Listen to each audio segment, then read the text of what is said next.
eh,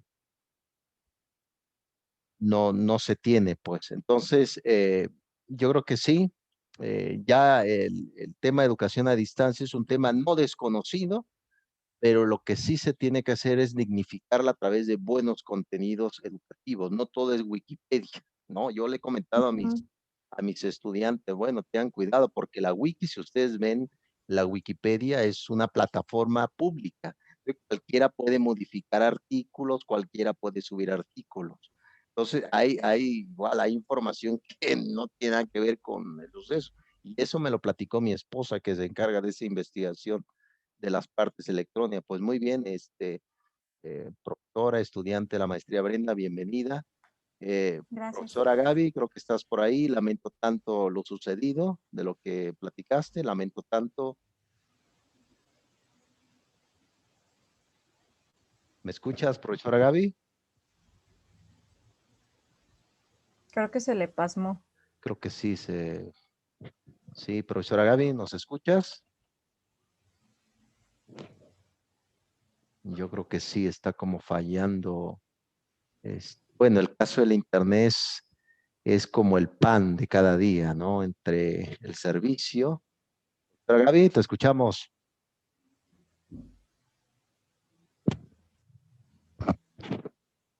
No, no No te te escu- escuchas, Gaby.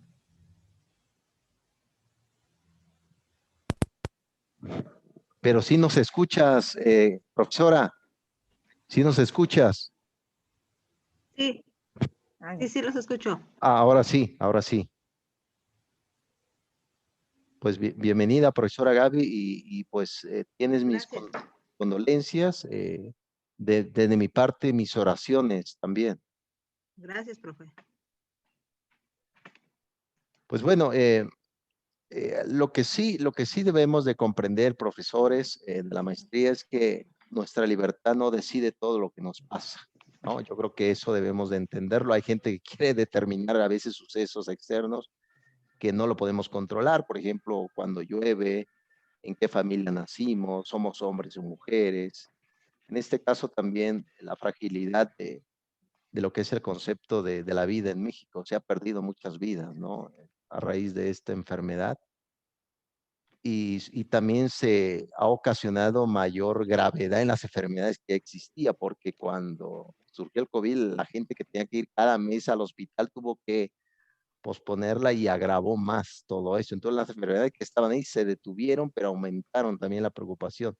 Fue difícil. Muy bien, bienvenida, profesora Gaby. y también el seguimiento Gracias. de los tratamientos, porque, por ejemplo, yo desde febrero me dieron un pase para la clínica de aquí de Troncoso. Yo estoy aquí en la ciudad. Sí, Y hasta apenas ahorita en mayo tuve mi primer cita. Entonces sí, como que pues yo ya estaba como muy impaciente porque pues sí es un asunto que necesito tratar. Entonces, pero pues ya sabemos también cómo es el seguro. sí, exactamente, sí, bueno, el seguro, precisamente actúa con base a lo que es México, ¿no? Pocos presupuestos, también yo diría una falta de ética cívica, ¿no? El cuidado, el tratar bien al otro, ¿no? Aunque sea un desconocido. Fíjese, Y, hablando y de, la puntualidad, profe, porque yo apenas tuve mi cita ¿qué fue? No sé, no me acuerdo si fue el martes o por ahí así, y tenía mi cita a las 4:50, si no mal recuerdo, 4:40, y me atendieron hasta las 5 de la tarde. No, a las 6, una hora estuve ahí esperando. exactamente, sí, hace mucho que, bueno, sobre todo se tiene que mejorar muchas cosas. Hace poco estaba yo viendo un informe de la UNAM que murieron muchos estudiantes de prácticas a raíz del COVID-19, ¿no? Pues son ellos los que atienden a medianoche, temprano, los estudiantes, y los médicos a veces pues, se encuentran haciendo dinero en un hospital privado, que se trata de eso, ¿no? Sí es difícil la puntualidad y eso nos preocupa porque al final de cuentas es un tema educativo, ¿no? no solamente que se sepa, hay gente que sabe mucho, pero se comporta mal, ¿no? Entonces, se trata precisamente de un consenso y sobre todo sabernos que somos una comunidad, no vivimos aislados, ¿no? Necesitamos unos de otros. Es un tema difícil, eh, pero pues al menos se dio ese, lo que se dice, ese servicio. Ahora que pasó lamentablemente este catástrofe del metro, muchos, yo los estaba escuchando y muchos no querían irse en las ambulancias, es que no quiero ir, pero ¿cómo te van a curar? Sí, pero me llevan a un hospital privado y en unas 5 o 6 horas van a decir, ¿cuál es su cuenta? 100,000 pesos. ¿Dónde lo tengo? ¿No? A veces ese es el dilema entre mantener estoicamente el concepto del dolor o dejar precisamente que me cure. Es un tema difícil y sobre todo es el pan de cada día, lamentablemente en México. Yo creo que hace mucho que trabajar, pero se construye lentamente esto, no es rápido, no en un sexenio, como siempre se ha dicho, de la cuarta transformación, después de Francisco y Madero, yo creo que no hay tal cual. Pero bueno, sean bienvenidos, al menos en esta charla de hoy, pues la vamos a pasar bien, ¿no? La vamos a pasar en reflexión, ¿no? Muy bien, bienvenida, profesora Brenda, Gaby. Profesor Daniel, te veo muy estoico, como si fueras un filósofo griego, muy latente, muy sin expresiones. ¿Cómo está, maestro? Estaba viendo tu video, profesor, y te mirabas cansadón, profesor, te mirabas agotado, ya agotado. Sí, de hecho sí, ya era noche y y pues, y sí, ya estaba cansado. Pero ya ahí está. Sí, estaba escuchando ahí el ejemplo, ¿no? De este muchachito, de este joven, claro, tiene un trabajo digno, como todos, ¿no?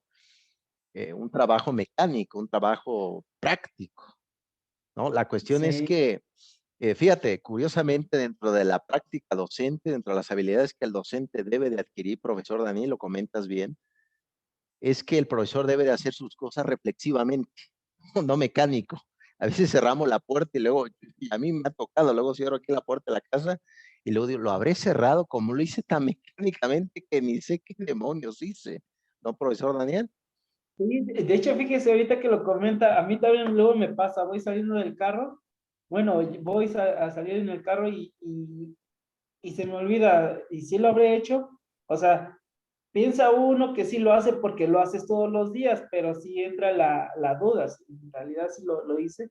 Sí, muchas veces los profesores, pues se nos olvida eso, ¿no? El hacer reflexionar a los estudiantes para que ellos puedan, formar sus propios criterios y simplemente hacemos lo mismo año tras año, pero en realidad los estudiantes no están aprendiendo a razonar, ellos nada más están aprendiendo lo que uno les está transmitiendo.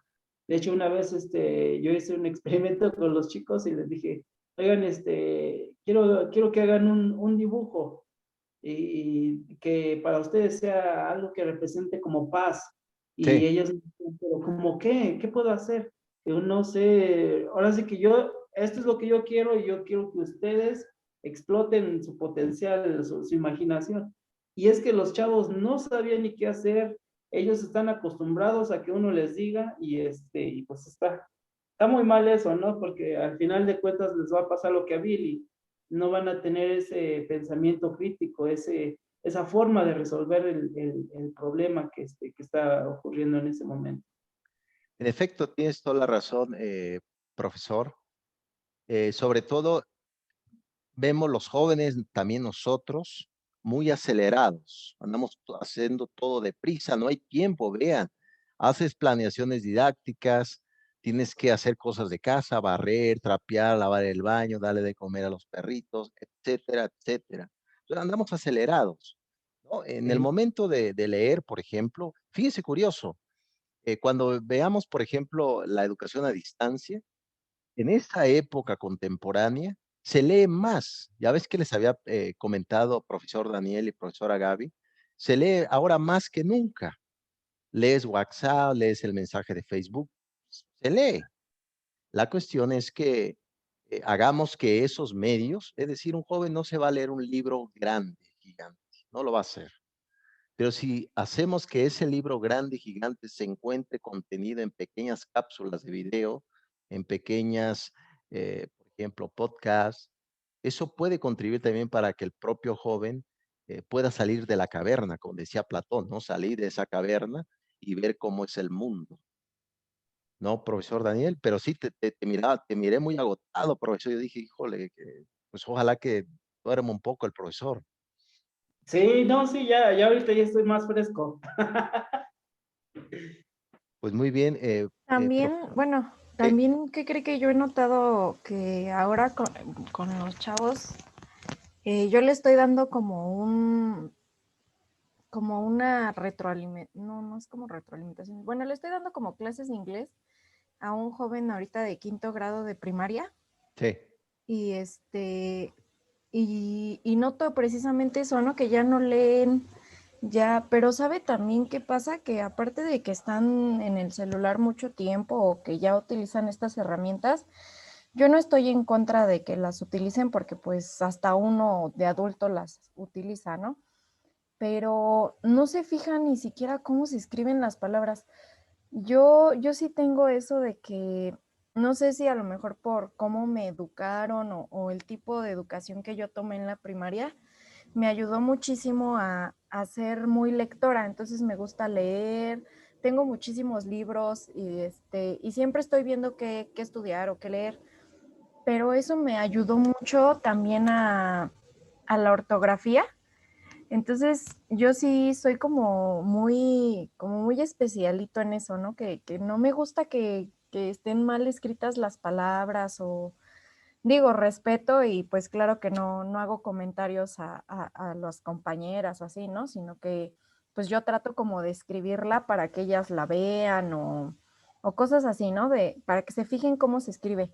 Pero, por ejemplo, con este chico me he dado cuenta que incluso se lo puedo corregir 3 veces, profe, el mismo día, cada 15 minutos, y lo sigue escribiendo mal. Entonces, no sé, no sé si la forma de educación que ahorita también pues tenemos está afectando todo eso, porque pues también como profesores ya no nos fijamos cómo están escribiendo, ¿no? Me doy cuenta en las primarias que les mandamos a los niños las tareas que ya escribieron y el otro día a mí se me fue mandar una foto y la niña tenía un error, creo que en vez de S puso C, algo así.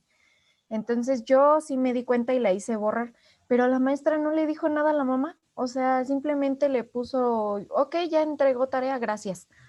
Y yo me quedo pensando y digo, ¿cómo o por qué estamos haciendo que realmente pues los niños sigan creciendo así, ¿no? Con esos errores de ortografía tan, pues tan simples por una S y una C o por ejemplo, ahorita los niños de primero están en el proceso de que todavía confunden la B con la D y la voltean, ¿no? Entonces, pues digo, a lo mejor para ellos pues no es como tan trascendental para los maestros que los tienen, pero yo como que sí me quedo con esa sensación de no, tienes que ver bien, leer bien, no sé, de verdad me mortifica mucho cómo ahorita están evaluando los docentes porque no se están fijando ni siquiera cómo está escribiendo el niño, si realmente sí está escribiendo bien o no, o simplemente si realmente la oración está bien escrita, porque por ejemplo hay una pequeñita que todavía le cuesta un poco de trabajo como poner los nexos o los artículos que luego llevan las oraciones. Y entonces pues yo le digo, a ver, léelo porque no dice lo que tú quieres decir. Entonces ya la pongo ahí a leer, pero no, o sea, ya ni siquiera los ponen a leer, ya nada. sí, gracias, apreciable estudiante. Como son como unas más de preocupaciones de lo que pasa en el aula. En efecto, eso de corregir la ortografía, todo nos pasa. Yo les llamo fantasmas literarios. A veces lo revisa y, y a veces surge luego la falta de ortografía. Pero sin embargo, no hay que olvidar que ahora el profesor tiene exceso de trabajo. Entonces, eso de revisar de manera puntual a cada uno de los sujetos educativos es muy complicado y es imposible. fíjate, un alumnado de 50, 70 alumnos, se te va, ¿no? Pero sí, es complicado. Al final de cuentas, la educación es un hecho repetitivo, ¿no? El que se educa repite las cosas, ¿no? Para el aprendizaje, como antes que tenías que cantar las vocales, el abecedario, las ventadas matemáticas, la tabla del 6, era todo un reto. Y en efecto, sí, hay carencias y uno diría, bueno, lo va a corregir adelante, pero a veces no es así. Cuando estén en la parte laboral, tiene que hacer reportes, tienes que hacer escrito y a veces si falla eso, es difícil. Eso también se arregla a través de la lectura. Alguien que lee, que es lector, va haciendo correcciones de lenguaje, correcciones escritas y muchas cosas, ¿no? Pero bueno, son cosas también, conceptos de voluntad de cada uno de los sujetos, porque al final de cuentas eso es. De hecho, por ahí les dejé una lectura en educación a distancia sobre Dale la vuelta a tu clase, así se llama el libro que ya lo subí. Es un libro fantástico, lo encontré el día de ayer. Entonces, ahí viene precisamente esas virtudes de la educación a distancia, pero también, al final de cuentas, es un tema de ser autodidacta. Muy bien, gracias, aprecio tus comentarios. Profesor Daniel, ese ratito te duplicaste como si fuera la Matrix. Me espantaste, profesor Daniel. Habías dos profesores, uno haciendo cosas distintas en el mismo tiempo, profesor Daniel. No sé si serás como San Martín de Porres, que tiene la capacidad de estar dos lugares al mismo tiempo, profesor Daniel. Me espantaste. Es que, ¿me escucha? Te escuchamos bien. Es que hice un desprendimiento. No, es que haga de cuenta que la computadora como es lenta, pues en lo que carga y todo eso, y por eso entré con el celular primero. Pero pues obviamente pues es mejor estarlos viendo en grande para que no esté ahí forzándome la vista con el celular. Que Ah, pues ajá, y es por eso, profe, pero ya ahorita ya voy a estar así, ya no me voy a desprender. ok, ok, profesor. Sí, ya me espanté. Ya ves que cuando estábamos con la profesora Gaby, creo que en el primer cuatrimestre, creo que llegamos a decir que eras un androide, un cyborg. Ah, sí, sí, lo recuerdo. Bien, profesora Gaby, si gustas, te puedes ausentar, no hay problema. Es una gran dificultad. Auséntate, por favor, si lo requieres. Te puedes ausentar de la clase si lo requieres. Ahorita está difícil las circunstancias que me platicaste. Muy bien, bien, profesores, vamos a entrar en materia. Les dejé, eh, les dejé por ahí el siguiente texto para la siguiente semana de estrategias docentes para un aprendizaje significativo. Por ahí viene un capítulo donde viene los tipos de evaluación. Como ustedes saben, está en esa concepción, no me quiero adelantar mucho. Yo honestamente le tengo simpatía a la evaluación formativa, porque la evaluación formativa te dice qué hay que corregir en ese momento, en ese proceso educativo. Y la sumativa, pues te dice si requieres la beca o no, ¿no? Si perteneces a la escolta, ya ves que cotizado en el ambiente de la secundaria, ¿no? Ah, es que mi hijo en la escolta y demás, ¿no? Entonces, es lo que vamos a tratar.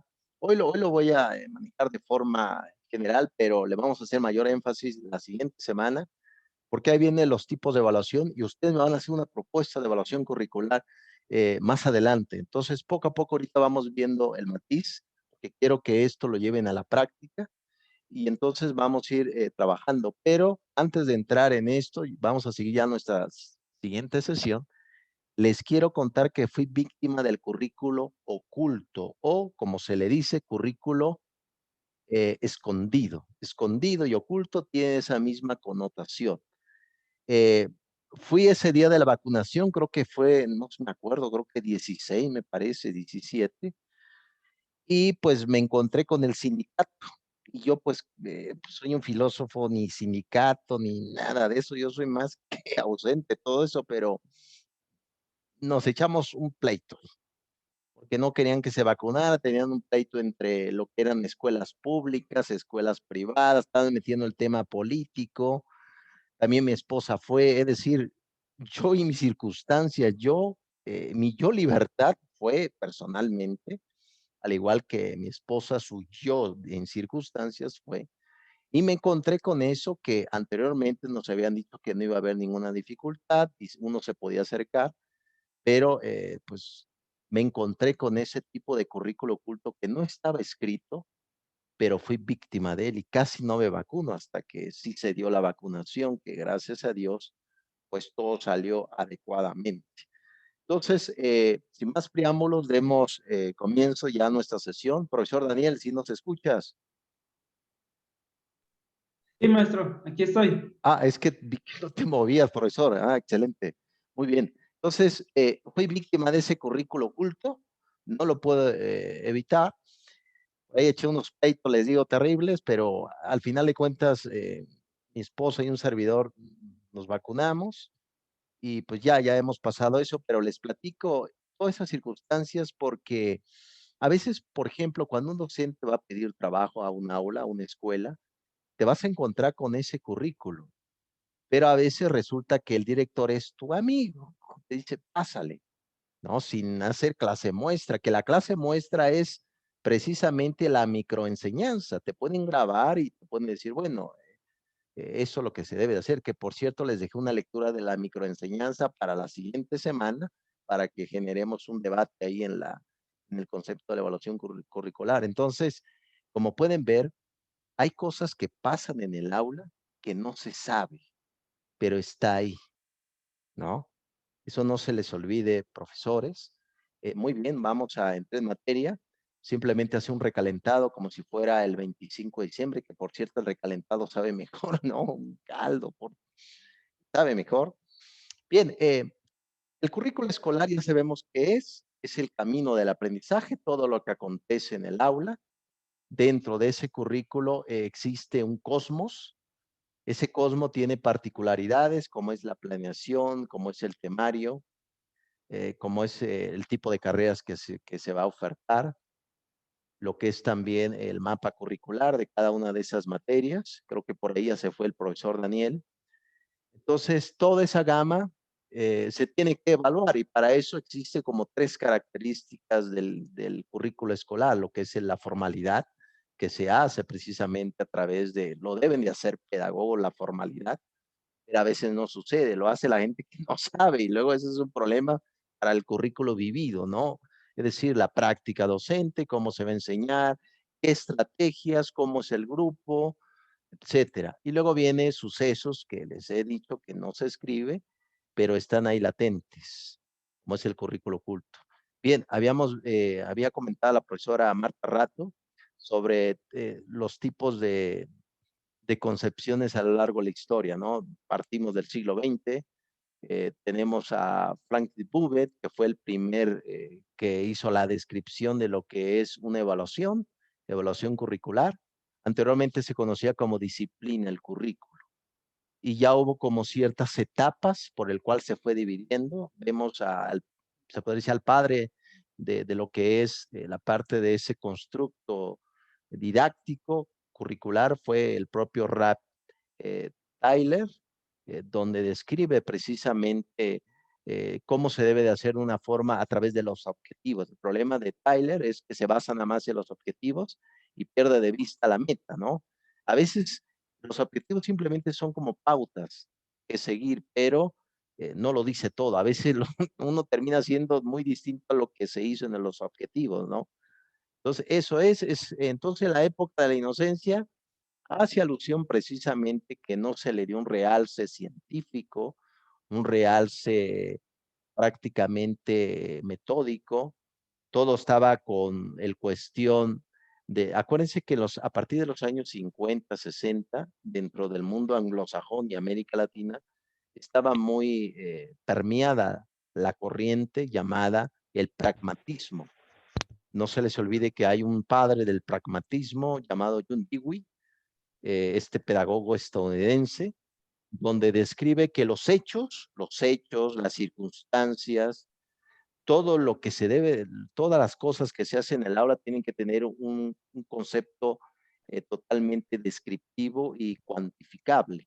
El pragmatismo es eso, deja de lado los sentimientos, deja de lado el concepto de las emociones y todo se va a la parte técnica. Por eso tuvo éxito el Politécnico. Recuerdo muy bien el movimiento que hubo en 1999-2000 en la UNAM, el movimiento estudiantil, por esa concepción pragmática del currículo en ese entonces, de la época de la inocencia. La época de la inocencia le puedo yo llamar la época de la estupidez, ¿no? Porque precisamente no se hizo un realce, se descuidó la parte educativa. Ahora hay una gran dificultad, ahora en este tiempo que estamos viviendo nosotros, sobre todo porque hay otro tipo de currículo que ya algunos han alzado la mano. Yo inclusive no estoy de acuerdo con esa corriente, que es la corriente de neoliberalismo. El neoliberalismo surge a partir de 1947, se hace precisamente todo el mercado de Estados Unidos como la moneda más fuerte. Surge esta perspectiva de que lo importante es la libertad del sujeto, aparentemente, y donde el producto es una educación, el producto se convierte en una mercancía y eso es la educación. Y el currículo se convierte también en un currículo, una evaluación curricular enfocado nada más en rendimiento y en decir qué cosas sirve y cosas no. No para mejorar, sino para quitarla. Vean, algunas escuelas ya no tienen bibliotecas ni laboratorio porque no es funcional aparentemente. Es lo que estamos viendo ahorita con el currículo, le llamo evaluación curricular neoliberal, yo le llamo así. Pero estamos en la época de la inocencia, a partir de estos años 50, 60, donde no se hizo absolutamente nada. Entonces, como ustedes saben, todo lo que sucede en la parte sociológica, como fue la Guerra Fría entre estas dos potencias, que pues hubo un coqueteo entre ambas, como tipo pleito de barrio que decía, a ver, no hay golpes, pero hubo amenazas. Sabe muy bien que en esas épocas hubo esa revolución cubana, se establece un régimen socialista. Recuerden muy bien que el socialismo surge de Hegel, Jorge Guillermo Federico Hegel, un filósofo alemán. Si alguien quiere ahondar un poco en esto, porque eso también es parte de los auges de lo que estamos viendo actualmente en la evaluación curricular. Jorge Guillermo Federico Hegel tiene un libro publicado en 1807 llamado La fenomenología del espíritu. Es un pedazo de libro como para ponerlo de almohada en la noche. Ponme ese libro de Hegel, por favor, ya te duermes. Un librazo gigante. Hegel decía que nuestra conciencia determina quiénes somos. Esa conciencia, decía Hegel, es una conciencia siempre pasiva, pero se equivoca, porque la evaluación curricular no evalúa, es lo que debería de ser, no evalúa conciencias pasivas, evalúa conciencias activas, cómo se mueve el joven, cómo se mueve el propio docente, etcétera. Ese tipo de corriente de Hegel permeó en el concepto de Engels, la Sagrada Familia, junto con Marx, junto con la esposa de Marx, Jenny Marx, y dio como resultado esto lo que llamamos de la Guerra Fría, el socialismo chocando con el capitalismo en el siglo XX. Entonces, a raíz de estas investigaciones, cambia lo que se va a llamar, ya no se vuelve un tipo de evaluación curricular, sino que se convierte todo en una evaluación o en un currículo científico. Todo estaba enfocado en materias, en disciplinas que tuvieran que ver con la ciencia. Ojo, aquí hubo un problema, porque como la sociedad requería exceso de ciencia, las materias básicas como la ética, la moral, filosofía, humanidades, tuvo poco protagonismo. Pero sabemos muy bien que no todo es ciencia, es decir, no podemos ser todos pragmáticos porque también tenemos que aprender cómo convivir, cómo entablar conversaciones y respetar al prójimo. Recuerden muy bien, ese es el grave problema que vivimos ahora. Ahora vivimos en un estado, hasta ahorita, el propio gobierno acaba de publicar un texto, no sé si ustedes ya lo leían, yo lo acabo de leer en el trabajo del doctorado, lo acabo de leer hace una semana, se llama La Cartilla Moral. La Cartilla Moral es un texto que acaba de publicar el gobierno federal de cómo te debes de comportar, no insultes a tu vecino, no hagas trampa, no, etcétera, ¿no? Que yo considero que al menos es un esfuerzo por combatir precisamente este tipo de currículo realista, que lo que se basa es en puro concepto de ciencia y deja de lado el concepto de la moralidad. Porque lo que sí nos preocupa es que los alumnos se comporten correctamente en el aula, ¿sí o no, profesores? ¿No? Eso nos preocupa, pero en ningún maldito currículo viene eso. El alumno tiene que comportar adecuadamente, tiene que subir su pie arriba de las... No aparece. Esos son temas, a veces se le carga mucho al currículo oculto y el currículo formal no tiene esas pistas, porque debería de ser. Entonces, eso fue el realismo que yo lo observo de esta manera. Habíamos hablado un poco de algunas concepciones de paradigmas. Recuerden que el paradigma, el padre del paradigma fue Thomas Kuhn, fue un filósofo científico de Estados Unidos. El paradigma son modelos establecidos. Por ejemplo, mi pequeño recipiente de agua es un paradigma. Si lo corto a la mitad, ¿qué ocasiona un cambio de paradigma? He cambiado ese paradigma.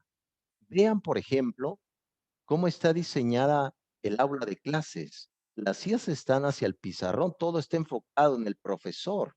Vean, todo lo importante es el profesor y el alumno queda de lado, ¿no? Entonces, lo que se pretende en esto es que en una evaluación curricular se genere ciertos cambios de paradigmas. Es decir, ¿por qué no hacer un examen oral? ¿Por qué no pedirle al estudiante su autoevaluación? Sería muy bueno hacerlo, ¿no lo creen?